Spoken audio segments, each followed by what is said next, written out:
আল্লাহ রব্বুল আলামিন প্রত্যেকটি মানুষকে একটা উদ্দেশ্য দিয়ে দুনিয়াতে প্রেরণ করেছেন। সেই উদ্দেশ্যটা কি, এটা সকল বান্দা বান্দির জানা থাকা প্রয়োজন।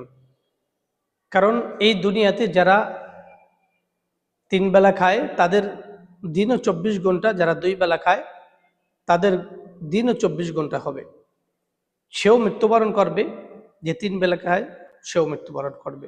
মধ্যে পার্থক্যটা কি? পার্থক্য এমন হওয়া উচিত যে আমি যে মৃত্যুবরণ করব, মৃত্যুর পরবর্তী জিন্দেগির জন্য, জীবনের জন্য, কবরের জন্য আমি কি সামান নিয়ে গেলাম, কি আমল নিয়ে গেলাম, এটা হলো আমাদের মূল উদ্দেশ্য থাকা উচিত। দুনিয়ার জায়গায় থাকবে, কিন্তু আমার আমল আমি যদি করি তাহলে আমার সাথে যাবে। অন্যথায় দুনিয়ার সম্পদ মৃত্যু পর্যন্ত, পরিবারের মহাব্বত ভালোবাসা এটা কবর পর্যন্ত, এটাই শেষ। এজন্য আসুন প্রত্যেকটা মানুষকে এই চিন্তা চেতনা করা উচিত যে আল্লাহ তাআলা আমাকে একটা উদ্দেশ্য দিয়ে পাঠিয়েছেন। সেই উদ্দেশ্যটা কি? আল্লাহ তাআলার ইবাদত করার।